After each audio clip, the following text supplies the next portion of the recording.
Salut toi. Il y a une phrase qu'on entend souvent de la part des bodybuilders les plus expérimentés.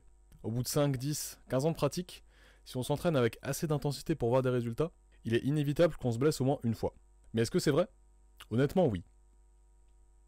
Merci d'avoir regardé et n'hésite pas à t'abonner et à mettre la cloche pour plus de vidéos. Non, plus sérieusement, c'est une réalité. Si tu vas demander à un gars dans ta salle qui s'entraîne depuis 10 ou 20 ans, il est presque certain qu'il te répondent que oui, il a déjà eu des blessures par le passé. Mais la chose la plus importante à comprendre, c'est que même si on se blesse, c'est pas une fatalité. La preuve, ils sont encore à la salle et ils s'entraînent toujours. Les blessures sont un spectre, qui plane au-dessus de nous à chaque fois qu'on est à la salle, ou même qu'on fait n'importe quelle activité physique. Mais c'est en réalité beaucoup plus de peur que de mal. Contrairement à ce qu'on voit beaucoup sur YouTube, où la plupart classifient des exercices comme dangereux, qu'il faudrait jamais faire sinon on explose sur place, dans la vraie vie, les blessures sont loin de signer la fin de ta pratique sportive, et encore moins la fin de ta vie. Non seulement on peut mettre en place de bonnes habitudes qui diminuent drastiquement le risque et la gravité des blessures, mais même si on se blesse, on peut quasiment toujours revenir à un niveau de performance égal ou même supérieur à ce qui était le cas avant qu'on se blesse. Et c'est ce qu'on va voir aujourd'hui. On va d'abord identifier les principales causes de blessures en musculation et voir ce qu'on peut faire pour les prévenir une par une, afin de premièrement grandement diminuer le risque de blessure. Puis on va parler du caractère plus ou moins inévitable des blessures en musculation et du bon état d'esprit à adopter surtout. Puis de comment faire pour se réhabiliter si on est quand même blessé. Mais avant tout ça, si la vidéo t'est utile, je t'invite à t'abonner, à la partager à un pote qui en aura besoin, et à mettre un like. Ça m'aiderait beaucoup. Donc merci beaucoup, et continuons sans plus tarder. Tout d'abord, comment surviennent les blessures en musculation? La chose la plus importante à comprendre, c'est qu'elles sont multifactorielles. Elles n'arrivent jamais pour une seule raison bien précise. Il y a une multitude de facteurs qui entraînent et aggravent les blessures et les accidents. Par exemple, les vidéos très connues où des mecs s'arrachent le pec ou le biceps, que je ne montrerai bien sûr pas ici, c'est pas quelque chose que personne n'aurait pu voir arriver. À chaque fois, il y a une accumulation de facteurs qui a eu lieu avant l'accident, et qui ont grandement aggravé la chose. Par exemple, pour le cas très connu de Ryan Crawley, qui s'est détruit le pec en faisant du développé incliné à la barre, il y aurait au moins une dizaine de facteurs qui auraient tous réduit la gravité de l'accident s'ils n'étaient pas arrivés, s'ils n'étaient pas présents. Il n'était pas assez mobile pour cet exercice, il descendait qu'à la moitié de l'amplitude, donc au moindre problème ou qu'il forçait à descendre plus bas, les tendons et muscles n'étaient pas habitués. Il n'avait pas fait cet exercice depuis plusieurs mois et pourtant il mettait quand même super lourd dessus. Il n'était pas super en forme, il n'était pas habitué à cet équipement précis, il s'était pas beaucoup échauffé, etc. Pour plus d'analyse sur ce cas précis, je te renvoie à une vidéo que je mets en description qui est en anglais. Mais ce qu'il faut retenir, c'est que prise individuellement, chaque blessure est évitable. On peut agir sur chaque facteur pour diminuer les risques, et diminuer l'impact des blessures si effectivement il se passe quelque chose. Mais du coup, quels sont les facteurs sur lesquels on peut agir? Je pourrais malheureusement pas faire de liste exhaustive puisqu'elle serait infinie, mais on va voir quelques-uns des facteurs principaux. Déjà, un des facteurs principaux, c'est le manque de sécurité présent à la base.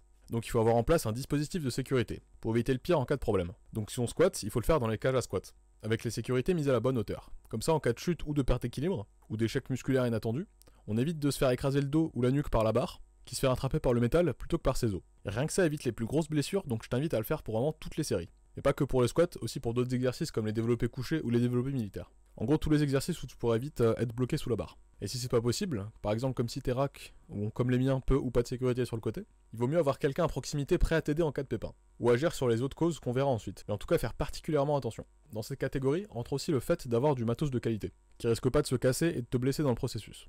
Mais aussi le fait de faire attention à bien mettre tous les clips de sécurité et toutes les choses comme ça, pour que tu puisses en toute sécurité soulever et reposer la barre ensuite. Le fait de bien utiliser les machines comme elles ont été conçues, etc. Tu peux aussi t'entraîner à l'échec, à t'extirper en dessous de la barre par exemple, au développé couché le roll of shame, pour pas être pris au dépourvu le jour où ça arrivera, et être mieux préparé. Ensuite, la meilleure manière d'éviter les blessures, c'est de contrôler ton poids à tout moment. Ça veut pas dire qu'il faut prendre léger, ou qu'il faut prendre un poids qui te challenge pas. Mais ça veut dire qu'il faut pas ego lift, et utiliser que des poids qu'on peut faire avec une bonne technique. Par exemple, on a tous vu les vidéos où les mecs mettent 2 tonnes sur la presse à cuisse et se retournent le genou. Bah ça il faut pas faire, tu vois. Mais c'est pas qu'une question de poids, il y a aussi l'amplitude qui est très importante. Si tu fais que des demi-squats, ou que tu descends pas jusqu'à tes pecs pendant un développé couché, ou encore que tu bouges à peine pendant un curl pupitre, tes chances de te blesser seront grandement multipliées le jour où tu perdras le contrôle, et que tu seras forcé de descendre plus bas que d'habitude. Tes tendons et tes muscles n'auront pas été entraînés et habitués à cette amplitude, ils seront beaucoup trop rigides et ils auront beaucoup plus de chances de se rupturer, ou même juste d'avoir une froissure ou un truc comme ça. Donc pour empêcher ce genre de blessure, il faut savoir de quoi tu es capable. Donc pour ça c'est mieux de noter ces séances, de progresser bien lentement, sans faire d'énormes sauts de poids, ou de ne pas les faire à l'aveugle, et de surtout toujours faire ces exercices avec une bonne amplitude. Et c'est même mieux si en parallèle tu travailles sur ta mobilité, pour être sûr de ne pas te retrouver dans une position où tes tendons seraient plus capables d'assumer.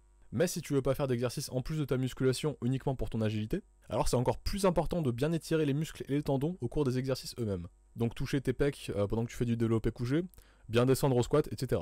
Pour bien les habituer à ces amplitudes. Après t'as aussi ce que j'appellerais les causes immédiates des blessures, qui ont lieu à l'instant T de l'accident et découlent pas d'un problème de setup ou de préparation en amont. Ça peut être par exemple de glisser pendant ta série de squats, d'être distrait une fraction de seconde au développé couché, et avoir la barre qui te glisse des mains, que quelqu'un pousse tes haltères pendant que tu es en train de faire une série alors qu'il passait par là, etc. Vu que tout ça est très circonstanciel, c'est plus dur de les prévoir et de les empêcher en planifiant. Mais s'y préparer permet quand même de réduire leur fréquence et leur gravité. Par exemple, tu te blesseras beaucoup moins si tu glisses pendant un squat, si la barre est rattrapée par le rack et donc que tu le faisais dans la cage à squat, plutôt que si tu le faisais à l'air libre, sans aucune protection. Ou il y a moins de chances que quelqu'un te pousse les haltères pendant ta série si tu mets pas le banc au milieu du passage dans la salle. Ça inclut notre état du jour pendant notre séance. Si on se sent fatigué ou particulièrement courbaturé ou autre, il peut être sage d'y aller un peu moins fort, ou en tout cas de ne rien tenter d'inédit en poids et en difficulté. Avant de passer au bon état d'esprit à avoir face aux blessures et tout ça, abordons un dernier type de blessure, plus pernicieuse que les autres, parce qu'au lieu d'être un accident traumatique, donc un seul choc, c'est plutôt quelque chose de chronique.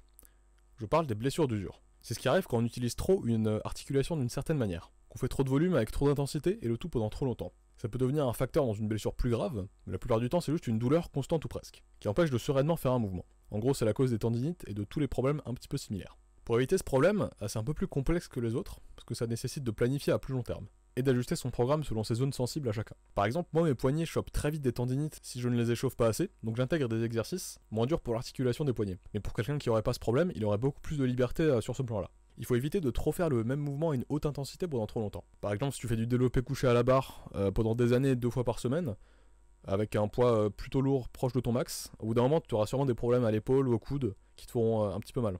Mais tout ça, ça peut être fortement atténué en faisant une rotation dans les variations que tu utilises. Par exemple, une semaine faire un développé couché à la barre, puis la semaine d'après faire un développé aux haltères, puis ensuite avec une légère inclinaison, etc. Pas forcément besoin de varier toutes les semaines, mais toutes les quelques semaines permet d'éviter d'accumuler trop d'usure sur l'articulation et de la travailler de la même manière à chaque fois. Et donc ça permet d'y aller plus fort au niveau volume et intensité, sans risquer de choper une tendinite ou un autre truc un petit peu chiant. Et avec tout ça, on peut commencer à avoir un peu peur d'aller à la muscu. On se met à réfléchir à tout ce qui pourrait mal se passer, on appréhende beaucoup à chaque fois qu'on est devant une barre un petit peu lourde, mais il faut surtout pas tomber dans ce travers. Comme on l'a vu, il est possible de diminuer la probabilité de se blesser en prenant ces précautions. Mais bien sûr, même si à chaque série on a une proba infime de se blesser, avec les années et le nombre de répétitions qui s'accumulent, il est presque garanti qu'à un moment il nous arrive quelque chose. Normalement, si on a mis en place tout ce dont on parle depuis avant, c'est presque impossible de se faire une grosse blessure, comme s'arracher un tendon ou se déchirer un muscle. Donc ça devrait se limiter à de petits froissements ou des tendinites. C'est relou quand même, on est d'accord, mais c'est rien qui pourrait faire arrêter une carrière. Ça se soigne très bien, et cette réhabilitation tu peux la faire toi-même pour les blessures mineures. Et c'est ça qu'il faut avoir en tête. Peu importe ce qui pourrait nous arriver, on peut toujours se redresser. On peut toujours se réparer et continuer de plus belle ensuite. Et en plus, si on écoute notre corps et qu'on utilise les précautions de sécurité dont on parle depuis avant, les blessures ne devraient être rien de grave. Alors comment se faire pour se remettre d'une blessure? Déjà, si c'est un truc très important du type une fracture ouverte, une déchirure ou un truc du genre, bien évidemment, on va voir un médecin. Il faudra sûrement faire une chirurgie et une rééducation. Mais ensuite, tu seras à un stade en dessous de là où tu as commencé. Tu auras perdu de la force, de la mobilité, de la coordination, etc. Mais rien n'est perdu. Tu peux te réhabiliter au fil du temps et revenir à des niveaux de performance similaires ou même supérieurs à ce que tu faisais avant. C'est aussi le cas pour les blessures mineures, comme les tendinites ou les froissements de muscles. Tu peux te réhabiliter tout seul avec une méthode que je vais détailler ensuite. Mais déjà, c'est pas l'inactivité qui va résoudre le problème. Évidemment, il faut pas tout de suite retourner à ce que tu faisais avant, avec le même poids comme si de rien n'était. Déjà, normalement, c'est pas possible vu la douleur, et ensuite, c'est le meilleur moyen de se reblesser. Parce que la zone est fragilisée, et du coup, tu risques juste une blessure plus grave. Comme on dit, le facteur qui permet le mieux de prédire les blessures, c'est les blessures antérieures. Les gens ont tendance à se blesser encore et encore au même endroit. Parce qu'une fois que la zone est blessée, elle est fragilisée à vie, bien souvent. Mais c'est aussi parce qu'ils prennent pas correctement le temps de se remettre dans le bain, doucement. Au lieu de ça, ils sautent directement depuis le plongeoir de 15 mètres. Il faut aussi pas seulement se contenter de traiter les symptômes, donc la douleur. Par exemple en prenant des médocs qui atténuent juste la douleur sans rien changer d'autre. C'est juste un bon moyen de se blesser encore plus gravement. Il faut traiter la cause. Et comment faire du coup? Après une période initiale de quelques jours, où tu travailles pas la zone, tu la laisses se reposer, le temps que le gros de la douleur parte, la méthode c'est de faire le mouvement qui te fait mal pour beaucoup de reps et un poids très léger. Ça permet de pomper un maximum de sang dans la zone. En gros de se faire une bonne congestion. Et le but c'est surtout d'irriguer au maximum les tendons avec du sang, parce qu'ils le sont pas souvent en général. Or c'est ça qui accélère le processus de guérison de ces tissus. Et au fil du temps, tu vas faire de plus en plus de reps, et augmenter très lentement et très progressivement le poids et l'amplitude. Ce qui va avoir pour effet de te reconditionner au fur et à mesure. Bon là ça peut paraître un petit peu théorique et abstrait, donc je vais prendre 2 exemples tirés de ma propre expérience. Exemple numéro 1, c'est une petite blessure que je m'étais faite à l'ischio-jambier droit. C'était à la machine leg curl, intégrée à un des bancs de mon home gym. Vu que le mécanisme est un petit peu bancal, pendant la remontée ma jambe gauche a glissé du truc, et tout le poids s'est retrouvé sur ma jambe droite. Ce qui a mené au muscle de se froisser ou quelque chose du genre, et ensuite ça m'a fait mal pendant longtemps parce que je savais pas quoi faire. Et ça m'a empêché de progresser pendant de longs mois.